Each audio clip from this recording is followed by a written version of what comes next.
the Bamboo or something. This guy just kind of, it's a cool printer to show off a 3D printer. I have brought this somewhere to show off a printer. I have brought this to a family event because a printer like this is really nice because you can see everything. Here's the electronics. This is how it works. Look at all this stuff. It's all open and whatnot. So it's cool to show off how a 3D printer works. It's a good demo machine. It's a cool little project machine, but it's not a, especially when you have machines, it's not a workhorse machine. It's not a regular asset of my repertoire. I don't have this plugged in and hooked up all the time. Most of the printers that I use all the time are powered on and always on, so I can just hit print. Thoughts on kinematic bed mounts? Make more sense the bigger you go. I only have a couple machines with kinematic bed mounts. Most of mine are not kinematic, and literally I can't tell you which ones have which, because functionally they all kind of just, they all make plastic boat. So it's a conversation piece. It's a conversation piece. It's also a fun build. I enjoy building stuff. I like building stuff. I like tinkering. So half of the fun of the build is the build. Surprised how much my Micron is a workhorse. I hardly. Well, it depends what you print too. If you're printing a lot of smaller stuff, like one-off small things, an enclosed Micron is a great printer, especially if you do the 181. The 120 is a little limiting, but the 180, because it's going to be quieter. So smaller machines are quieter usually. Less power to heat it up. It's more efficient of a design, like in terms of like volume and whatnot. You can put it in more places. It's build the biggest printer you need, not the biggest printer you want. My FL Sun S1 is a paperweight. Yep. Do you think I could swap out the mainboard and MCU and reuse the rest, mod it into real clipper printer? You could. There's nothing stopping you. Remember, at the end of the day, a motor is a motor. This is a motor. This is a NEMA 17. They work like every other NEMA 17. A hot end's a hot end. It's a resistor. You can rip out all the electronics out of pretty much every 3D printer on the market and replace the electronics. People have done it with Bamboos. They've ripped out all the electronics and replaced them with like Victory-Tech stuff and run Clipper on it. Because at the end of the day, the hardware is agnostic. As long as you're telling it to move using the right electronics, it'll move. There's nothing okay, except for like this guy. This has clear fast servos and ball screws. But like any controller from any of these printers will work on any of these printers, because it's just an electronic, it's just a controller. So yeah, you could, with the FL Sun S1, if you really wanted to, you could rip out all the electronics and wire it up to like a Kraken and go to town with it. You could. There's nothing stopping you. But is it worth it? And I'll be honest, my FL Sun S1 hasn't been used at all in a while, so we'll see what I do with it. The only reason I haven't given it away yet is in case I do need to print something really tall. So yeah. Would there ever be an official Voron 180 V0 or similar? Scaling up the V0 to 180 wouldn't be too hard. You would have to redo the bed. I don't know if the bed mounting setup that we use on the V0 scales to 180. It should. I'm just a little worried with like the MGN 7s and the 1515 extrusions, how well that scales up. What you may want to look into is basically just building a salad fork, which is basically a scaled down trident. Like a salad fork, but the problem with a salad fork, I'll be honest, at 180, you don't need 3-point bed leveling. I have a Micron, a 120 Micron with 7 motors in it because it's got quad gantry leveling. You don't need quad gantry leveling at 120 millimeters of bed. At 180, you don't need 3-point bed leveling, okay?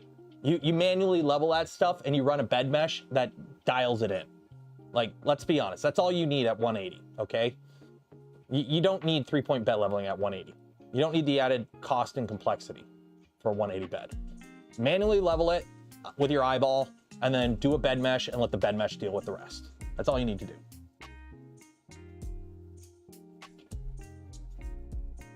Use the FL7 to print swords and props. That's what I used the V400 for. I printed a bunch of the Mando suit stuff on it. Is there any plans? Not really, because here's the thing. The designs are out there. You can scale the design. You can build a V2 down to, I believe, 120. I think, or 180. Because when you build a V2, if you look at the CAD for a V2, you know you have that piece of extrusion between your AB motor mounts on a V2. You can technically, you can shrink down a V2 or Trident small enough so those printed AB motor mounts are touching. That's the minimal size of the printer, essentially. You don't get a lot of print volume with that, but you can scale the printer down that small if you wanted to. So, yeah.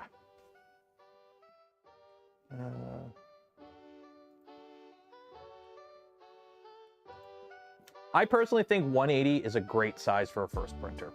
It's big enough to do most things, but not too big that it starts getting too expensive. I think 180 is a very good size for like an entry level. I kind of want to get into this hobby, but I don't know if it's really for me kind of thing. I started on a 120. Now, granted, within like 3 weeks of me having a Monoprice Select Mini, I was looking up bigger printers because I was already running out of room on it. But yeah. Outside of normal bed size is getting a bed plate. That's why also, for those wondering, the V0, the Voron V0 was originally designed with a 100mm bed in mind. We bumped it to 120 because literally the Monoprice Select Mini exists. Because remember, this was back in like 2020, right? So this is back 4 years ago, okay, when it was being designed. The V0 is 120 because you could already get 120 flex plates on the market because they already existed for the Monoprice Select Mini. So because there was already 120 beds on the market and heaters in that size, we bumped it to 120 instead of 110.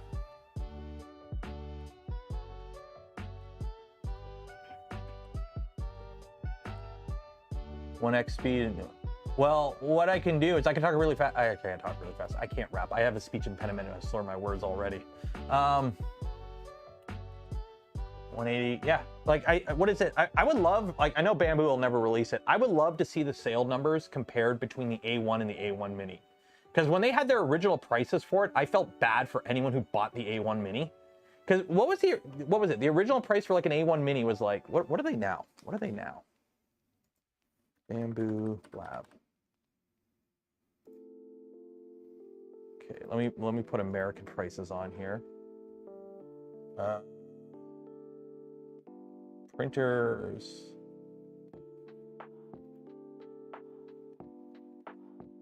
Yeah, $199 US and 3. This was, I think, it was originally like $299, wasn't it? Or $250. Yeah, originally it was $249, and the A1 was originally, yeah, $339. Yeah. So it was only like originally like $100 price difference between the two. They discounted the A1 Mini down more because I think a lot of people who bought the A1 Mini got pissed because literally like a month later for $80 more, you got this. So you got, instead of 180, you got 256, and in my opinion, a much more robust, capable machine than the A1 Mini. The A1 Mini, I had a gantry printer before. I've had gantry printers in the past. I am not a fan of them. The whole gantry mechanism is just, especially one built this cheap, for $199, just think of what they had to do to get that to a $199 price point and still have a profit margin on it. Just think of like everything they had to do to get that cheap. But now that it's $199, that's a lot cheaper because originally it was $249. So it makes a bit more sense now at $199. Yeah, the bed mess. Oh yeah, the whole, hey, let's, you know, have the printer, you know, destroy itself and short out and burn through. Yeah. They had to skimp on the heater cables, get it to one. You know what's funny? Do you know how they do the bed on these? They're heating elements. They're the same, the beds on these are heated the same way you would heat a hot plate. They just have like a heating element in it.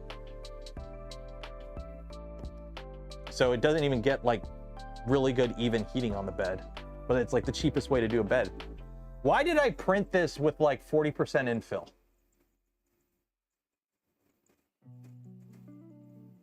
Although that does look really cool. One second. Video.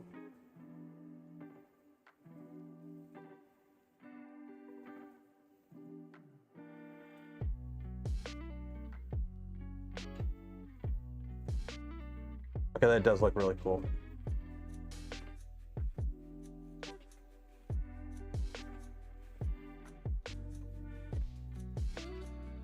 That'll make a cool video. Yeah, well, I did not need to print that at 40% infill. It's a cover plate. Anyway.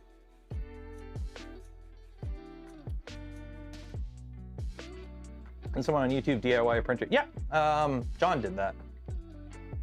Am I liking it? Yeah, I'm liking it so far. I'm trying to put as many hours on it as I can right now. Just so I can do an actual an actual review of it. It's hard to do printers reviews. Here's the problem. I hate doing printer reviews because they are so subjective and they're so hard to do objectively. Because anyone, let's be honest, anyone can shit out a 3D printer review. It's not hard to do a 3D printer review. Here's the printer. Here's a boat that it printed on it. Here's the specs. This is what comes with it. Buy it at my affiliate link in the video description. That's a printer review. Majority of them. The problem is the moment you actually like take the time to actually do a thorough in-depth video, you're losing money on your review because 3D printer reviews don't get a ton of views. And if you're a good 3D printer person, content creator, you don't do an ad on it, okay? Or at least you don't do an ad for the printer company, right? You don't go, hey, this is my review of the Rook, sponsored by Rook. You don't do that, okay? So you spend a lot of time to objectively review the printer, which means your review probably comes out later than everyone else's. That's the problem. That's the problem. Reviewing the kit. Oh, I will be doing a video on this at some point. It'll just be like a talking head video with a bunch of B-roll, but we'll see. Slicer profiles are convenient, sending divided by Canadian rupees. Yeah, the price. Also, prices are hard to compare. Here's what's wrong in the video. The problem is, and as somebody who critiques printers regularly, I hurt people's fifis when I mention, hey, I kind of wish when the bearing on this machine dies, I don't have to spend 8 hours rebuilding the entire machine or spend, I don't know how much to replace the entire Core XY mechanism with a replacement gantry system. People, I hurt their feelings by mentioning I don't like that. I don't know. But yeah, like I have a little cheat sheet here saved up of, yeah, like here's the C-bore, issues with the C-bore. We got it working now, but we had to work through some stuff with the kit. Bamboo fanboys. I don't get it. Honestly, I think it's, as you spend more money on something, you have to defend that. It's like, I spent all this money on this, and therefore, if somebody says something bad about it, I have to make a louder noise to justify my purchase or something. I don't know. It's just what people do. Who is the, why do I have a notification? What's going on here? Who added me? Who has summoned me to this realm? Oh yeah, this is out now.